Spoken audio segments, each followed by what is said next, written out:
غیر استعمال شدہ برتنوں پر کیا زکوٰۃ واجب ہے؟ کسی کے پاس 20 یا 25 ہزار روپے کے تانبے کے برتن ہوں اور 1 سال تک استعمال نہیں کیے ہوں تو کیا اس پر زکوٰۃ واجب ہے اور کتنی زکوٰۃ دینی ہوگی؟ ہدایت اللہ کشمیر سے۔ دیکھیں، استعمال کے برتن جو بھی ہوں، تانبے کے ہوں یا پیتل کے ہوں، ان پہ زکوٰۃ لازم نہیں ہوتی۔ زکوٰۃ ان چیزوں پہ لازم ہوتی ہے جو آپ نے بیچنے کے لیے خریدی ہوں۔ آپ نے برتن بزنس کے لیے خریدے تھے، جیسے آپ کی برتنوں کی دکان ہے، آپ نے خریدے کہ کسٹمر آئے گا تو بیچ دوں گا، اسی نیت سے آپ نے خریدے، ان برتنوں پہ زکوٰۃ واجب ہوگی، چاہے وہ پلاسٹک کے ہی ہوں۔ لیکن جو برتن گھر میں استعمال کے لیے ہوں تو بے شک وہ پورے سال استعمال نہ بھی ہوتے ہوں، ان پہ زکوٰۃ واجب نہیں ہے۔ البتہ جو گھر کی چیز پورے سال استعمال نہ ہوتی ہو اس پہ قربانی واجب ہوتی ہے، اور ایسا آدمی زکوٰۃ لے نہیں سکتا بشرطے کہ برتن کی قیمت نصاب کو پہنچ جائے۔ یعنی آپ کے پاس برتن اگر 52.5 تولہ چاندی کی قیمت کے برابر ہیں اور پورے سال وہ استعمال نہیں ہو رہے تو اب آپ پر قربانی واجب ہو گئی ہے۔ اسی طرح آپ اب زکوٰۃ لے نہیں سکتے کسی سے، آپ مالداروں کی فہرست میں آ گئے ہیں، تو زکوٰۃ تو واجب ہوگی نہیں، لیکن زکوٰۃ کے آپ مستحق بھی نہیں رہیں گے۔ تو 20-25 ہزار تو 52.5 تولہ چاندی سے کم مالیت ہے، 52.5 تولہ چاندی کی مالیت۔ ہاں، آپ کے پاس برتن 20-25 ہزار کے پڑے ہوئے ہیں لیکن کیش آپ کے پاس 50 ہزار پڑا ہوا ہے، تو پھر آپ 52.5 تولہ چاندی کے مالک بن جائیں گے، یعنی اس کے بقدر رقم کے مالک بن جائیں گے۔ پھر آپ کے لیے زکوٰۃ لینا جائز نہیں ہے اور قربانی آپ پہ واجب ہو جائے گی۔ یعنی قربانی میں اور زکوٰۃ لینے کے مسائل میں تو ان چیزوں کا بھی اعتبار کیا جاتا ہے جو پورے سال استعمال نہ ہوتی ہوں، لیکن زکوٰۃ دینے میں ان چیزوں کا اعتبار نہیں ہوتا۔ زکوٰۃ صرف ان چیزوں پر واجب ہوتی ہے جو تجارت کی نیت سے آپ نے خریدی ہوں۔ حضور صلی اللہ علیہ وسلم پر جادو کا واقعہ۔ نبی صلی اللہ علیہ وسلم پر جو جادو ہوا تھا اس کا واقعہ بیان فرما دیں، اور امت کے لیے اس میں کیا اسباق ہیں؟ احسان صاحب KPK سے۔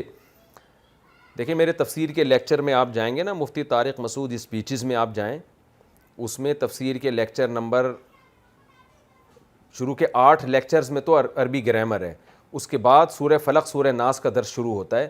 وہاں میں نے بہت ڈیٹیل سے سورہ فلق اور سورہ ناس کا جو شان نزول ہے، نبی صلی اللہ علیہ وسلم پر کیسے جادو ہوا اور کیسے اس کا علاج ہوا، پورا واقعہ وہاں آپ کو ڈیٹیل سے ملے گا۔ سورہ فلق سورہ ناس کی تفسیر میں آپ میرے چینل پہ سرچ کر سکتے ہیں۔ ابھی میں بہت ہی مختصر طور پر آپ کو بتا دیتا ہوں کہ یہودیوں نے آپ صلی اللہ علیہ وسلم پہ جادو کیا تھا، آپ پریشان رہنے لگے تھے، بہت سی چیزیں آپ بھول جایا کرتے تھے، تو پھر آپ کو خواب آیا اور 2 فرشتے آپ کے پاس آئے، انہوں نے ایک دوسرے کے سے بات چیت کی کہ ان کو کیا بیماری ہے، ایک نے کہا کہ ان پہ فلاں نے جادو کیا ہے، تو آپ صلی اللہ علیہ وسلم کو انہوں نے گائیڈ کیا کہ فلاں جگہ وہ جادو دفن ہے، فلاں جگہ وہ جادو موجود ہے۔ آپ صلی اللہ علیہ وسلم وہاں گئے، اس کنویں کا پانی خراب ہو چکا تھا، تو پھر آپ صلی اللہ علیہ وسلم کو اللہ نے حکم دیا سورہ فلق اور سورہ ناس پڑھیں، تو آپ نے سورہ فلق سورہ ناس پڑھی تو وہ آہستہ آہستہ اس کی گرہیں کھلتی چلی گئیں، اور آپ جو ہے وہ آپ صلی اللہ علیہ وسلم کو اللہ نے شفا عطا فرما دی۔ تو اس سے ہمیں یہ اسباق ملتے ہیں کہ جادو کا اثر ہو سکتا ہے کسی پر، لیکن اتنا نہیں ہو رہا جتنا آج کل عاملوں نے چلایا ہوا ہے۔ یہ خوب سمجھ لیں کہ نبی صلی اللہ علیہ وسلم پر جو جادو کا اثر ہو گیا نا، اس کی بہت بڑی وجہ یہ تھی کہ یہودی آپ کو جادوگر کہتے تھے، تو اللہ نے آپ پہ جادو کا اثر ہونے دیا تاکہ لوگوں کو یقین آ جائے کہ آپ جادوگر نہیں ہیں۔ یہ مصلحت تھی، کیونکہ جو جادوگر ہوتا ہے اس پہ جادو کا اثر نہیں ہوتا، وہ توڑ کر لیتا ہے فوراً، تو اس لیے نبی صلی اللہ علیہ وسلم پہ اللہ نے اثر ہونے دیا۔ لیکن یہ جادو کرنا اتنا آسان نہیں ہے کہ آج ہر دوسرے تیسرے آدمی کو میاں بیوی میں جھگڑا ہو رہا ہے، کسی نے جادو کیا ہوا ہے، نند جٹھانیوں کی لڑائی ہو رہی ہے، فلاں نے جادو کیا ہوا ہے، تو یہ عاملوں نے گورکھ دھندا بنا لیا اس چیز کو۔ تو فی نفسی ہی یہ ممکن ہے کہ جادو کیا جا سکتا ہے، اور جادو کیسے کیا جا سکتا ہے، بہت ساری اقسام ہے جادو کی، اس پر بھی میرا پورا ڈیٹیل سے بیان آپ کو یوٹیوب پہ مل جائے گا، کہ بعض دفعہ جنات سے کام لے لیا جاتا ہے، اس طرح سے کہ کوئی الٹے کام کیے جاتے ہیں جس سے جنات خوش ہو جاتے ہیں، تو ان کو پھر ایک سگنل دیا جاتا ہے، ایک میسج دیا جاتا ہے، ایک ان کو راستہ دیا جاتا ہے کہ یہ کام کرنا ہے، وہ جا کے وہ کام کر لیتے ہیں۔ تو بعض دفعہ یہ ہوتا ہے شعبد بازی ہوتی ہے، اس کو بھی جادو کہا جاتا ہے، نظر کا دھوکہ ہوتا ہے، حقیقت میں کچھ بھی نہیں ہوتا، جیسے میجک شو آپ دیکھ رہے ہیں آج کل یوٹیوب پہ موجود ہیں، تو اس کو بھی جادو کہا جاتا ہے۔ تو اس طرح کے چیزیں ہوتی ہیں جن میں انسان کو ایسا لگتا ہے کہ ایسا ہو رہا ہے، حقیقت میں ایسا ہو نہیں رہا ہوتا۔ تو دونوں جادو جو ہیں ان سے پناہ مانگی گئی ہے۔ سورہ فلق سورہ ناس آیت الکرسی سورہ بقرہ کا آخری رکوع یہ ان کا بہترین علاج ہے۔ تو اس لیے جادوگروں کے چکروں میں ہرگز نہ پڑیں. اللہ نے سورہ فلق سورہ ناس نازل کر دی ہے, عاملوں کے چکروں میں نہ پڑیں, بس سورہ فلق سورہ ناس پڑھا کریں, اسی سے انشاءاللہ آپ کا جادو مادو ٹھیک ہو جائے گا. باقی وہم نہ کریں, اتنا آسان کام نہیں ہے کہ ہر آدمی نے دوسرے پر جادو کیا ہوا ہے, اور یہ اکثر اثر انہی لوگوں پر ہوتا ہے جو ان جادوگروں سے متاثر ہوتے ہیں.